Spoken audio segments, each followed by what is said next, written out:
آداب دوستوں، میں ہوں غالب کمال اور آپ مجھے میرے یوٹیوب چینل پر دیکھ رہے ہیں۔ ایک واقعہ ہے جو کہ مسلمانوں نے اپنی تاریخ کی کتابوں میں لکھا ہوا ہے، وہ امام ابو حنیفہ سے جو ہے وہ واقعہ منسوب کیا جاتا ہے کہ بصرہ کے شہر میں ابو حنیفہ نے یہ کیا کہ کسی ملحد سے یا کسی ایسے بندے سے جو کہ خدا کے وجود کو نہیں مانتا تھا، اس سے بحث کر لی اور یہ کہا، اور جب بحث کا وقت آیا تو ابو حنیفہ جو ہے بڑی دیر ہو گئی، ابو حنیفہ وقت پہ نہیں پہنچا۔ تو کیا ہوا جی کہ جب ابو حنیفہ پہنچا تو لوگوں نے اس کو کہا کہ ہاں بھائی تم تو لیٹ ہو گئے ہو۔ تو اس نے کہا ہاں میں آ رہا تھا، وہ میرے گھر سے اس جگہ کے درمیان ایک دریا پڑتا ہے اور میں نے دیکھا کہ دریا پہ کوئی پل نہیں تھا، تو میں نے پھر یہ دیکھا کہ جی ایک درخت کاٹ کے گرا اور خود ہی تختے بنے اور ان تختوں سے پھر پل بنا اور اس پل پہ سے چل کے میں آ گیا۔ تو لوگوں نے کہا یہ تو تم جھوٹ بول رہے ہو۔ تو اس نے کہا کہ ہاں اگر میں جھوٹ بول رہا ہوں تو ایک کشتی یا ایک پل اگر اس طرح نہیں بن سکتا، کشتی کا کہا تھا اس نے کہ کشتی بن گئی اور کشتی میں سوار ہو کے میں دریا پار کر کے آ گیا۔ اس نے کہا کہ اگر ایک کشتی یوں نہیں بن سکتی تو پھر باقی سب کچھ یہ جو کائنات ہے یہ کیسے بن سکتی ہے۔ تو مسئلہ یہ ہے کہ یہ مسلمان آج بھی یہ بہت پرانے وقت کی مثال آج بھی دیتے ہیں، مگر آج ہمارے پاس اس بات کا واقعی بالکل واضح جواب ہے کہ زمین آسمان کیسے بنے، زندگی کیسے بنی، سب کچھ ایسے بنا۔ جیسے کہ ہم یہ جانتے ہیں کہ بگ بینگ جب ہوا تو اس کے بعد کائنات میں صرف ہائیڈروجن تھی، اور اس ہائیڈروجن سے جب سٹارز بنے تو ان سٹارز کے اندر فیوژن کے ذریعے باقی کی تمام کائنات میں پائے جانے والے جتنے بھی ایلیمنٹس تھے وہ بنے۔ یہ سارے ایلیمنٹ جو ہمارے جسم میں ہیں، جو کاربن، جو فاسفورس، جو کیلشیم، جو آکسیجن ہم بریتھ کرتے ہیں، جو آئرن ہمارے خون میں ہے، یہ سب کچھ بعد میں بنا، شروع میں نہیں تھا، اور شروع میں کئی ملین سال تک نہیں تھا، کیونکہ جو ستارے پیدا ہوئے انہیں کئی ملین سال لگے مرنے میں، اور پھر جب وہ مرے تو انہوں نے اپنے اندر جتنے بھی ایسے مادے بنائے تھے، ایسے ایلیمنٹس بنائے تھے، وہ کائنات میں پھیلائے، اور پھر ان ایلیمنٹس سے ہی بعد میں زمین بنی، اور زمین پہ زندگی بھی انہی ایلیمنٹس کی وجہ سے پاسبل ہوئی۔ تو ہم یہ جانتے ہیں ابو حنیفہ کے وقت میں تو شاید لوگ دنیا کو چند ہزار سال پرانا سمجھتے تھے، کیونکہ وہ سمجھتے تھے کہ آدم آج سے بڑی حد ہے، 10,000 سال پہلے کو مان لے گا آیا ہوگا۔ کرسچنز تو ایون کہ یہ بھی مانتے تھے کہ کائنات جو ہے وہ 4,443 بی سی میں جو ہے وہ بنی ہے، 4,443 بی سی میں، بلکہ وہ دن اور مہینہ بھی بتا دیتے ہیں کہ اس ڈیٹ کو، اس مہینے کی جو ہے وہ زمین اور آسمان بنائے گئے تھے، کائنات بن گئی تھی۔ اور ظاہری بات ہے کہ ابو حنیفہ کے وقت تو ظاہری بات ہے کہ وہ یہ سمجھتے تھے کہ ہاں یہ زمین ایک دم ہی وجود میں آئی ہوگی۔ ان کو کیا پتا کہ یہ ایک بڑا سلو پروسیس ہے۔ زمین جو ہے وہ 4.7 بلین ایئرز اولڈ ہے۔ 4.7 بلین تو ابو حنیفہ کبھی تصور بھی نہیں کر سکتا تھا، اس کا کوئی باپ بھی ہوتا وہ بھی تصور نہیں کر سکتا تھا، کیونکہ مسئلہ یہ ہے کہ وہ تو سوچ نہیں سکتے تھے کہ زمین کتنی پرانی ہے۔ وہ تو سمجھتے تھے کہ زمین بس بنا دی گئی، آسمان بنا دیا گیا، سارے جاندار بنا دیے گئے، اور یہ اپنی فائنل فارم میں زمین پہ ایک دن موجود تھے، حالانکہ ایسا نہیں تھا۔ زمین کے اوپر، زمین کی ہسٹری 4.7 بلین ایئرز پرانی ہے، اور تقریباً 3 بلین ایئرز سے زیادہ لائف پرانی ہے۔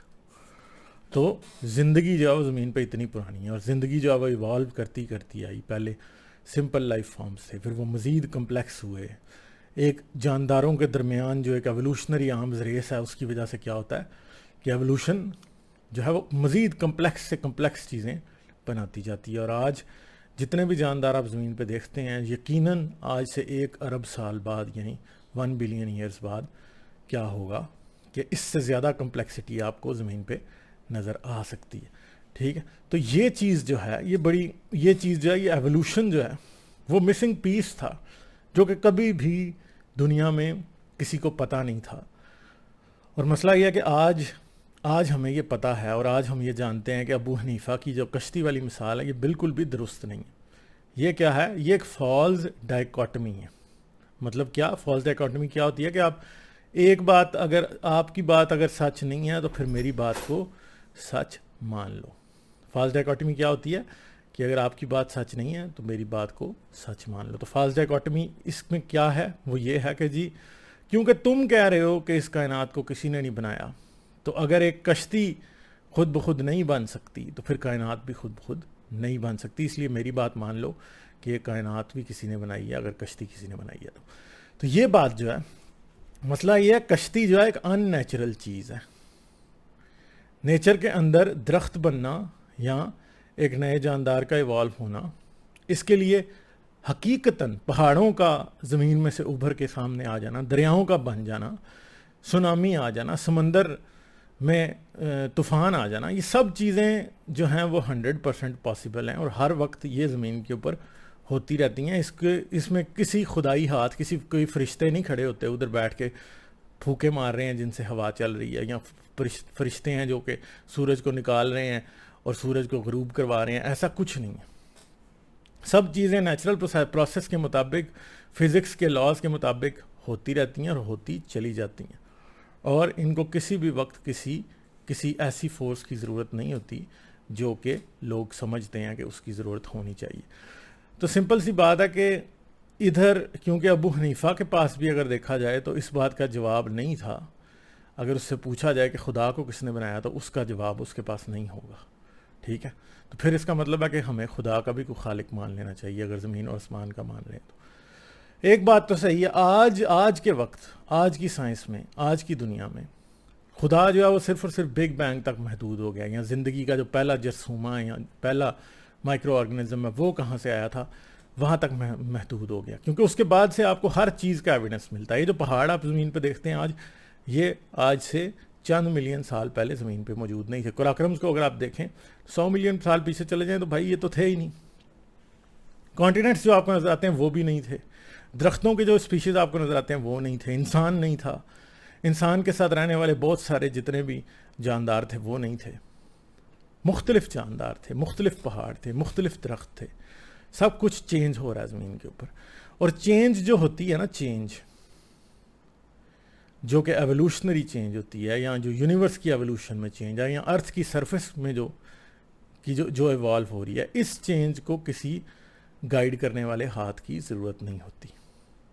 جس طرح ایک ایکویلیبریم کی بات کی جاتی ہے, کہ ایکویلیبریم ہمیشہ اپنی کس فارم کو کس چیز کی طرف جاتا ہے. اگر فزکس کا آپ سمجھتے ہیں, ایکویلیبریم ایک ایسا پرنسپل ہے کہ وہ کوئی بھی سسٹم جو ہے اپنی لوئسٹ انرجی اسٹیٹ کی طرف جاتا ہے, یا اسٹیبل ترین حالت کی طرف جاتا ہے. تو اسی طرح ایوولوشن بھی ہمیشہ جانداروں میں بھی ان کی اسٹیبل ترین حالت کی طرف ان کو لے جانے کی کوشش کرتی ہے ایک خاص انوائرمنٹ کے اندر.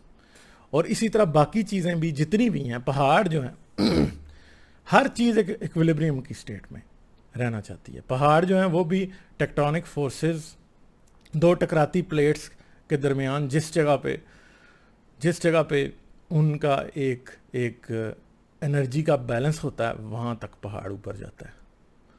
اتنا اونچا پہاڑ ہوتا ہے. جہاں پہ زیادہ فورس ہوتی ہے ادھر زیادہ اونچے پہاڑ بنتے ہیں, جہاں پہ کم فورس ہوتی ہے ادھر کم اونچے پہاڑ بنتے ہیں. پھر اس میں بہت سی ڈینسٹی کے, راکس کی ڈینسٹی کے مسئلے ہیں. اس میں ٹیکٹونک پلیٹس کی ڈینسٹی اور نیچر کی باتیں ہیں. جو اوشینک پلیٹس ہیں ان کا ڈفرینٹ مٹیریل ہوتا ہے, زیادہ ڈینس ہوتا ہے, وہ نیچے جاتی ہیں. جو کانٹیننٹل پلیٹس ہوتی ہیں ان کا جو ہے وہ لیس ڈینس مٹیریل ہوتا ہے, وہ اوپر جاتی ہیں. تو یہ سب کچھ اس طرح سے بنتا ہے. ایک دریا بھی جو اگر آپ دیکھیں, دریا تو آج یہ بات تو بڑے اچھے طریقے سے ڈاکومنٹ ہو چکے, دریا تو اپنے رستے بدل لیتے ہیں. اگر آپ دیکھیں انڈیا میں اور پاکستان میں جو دریا ہیں, گنگا, برہما پترا اور سندھ, ان کے پرانے چینلز مل جاتے ہیں جہاں پہ یہ پہلے فلو کرتے تھے. مگر وقت کے ساتھ ساتھ ٹیکٹونک پلیٹس کی شفٹ ہونے کی وجہ سے ارتھ کویک آتے ہیں.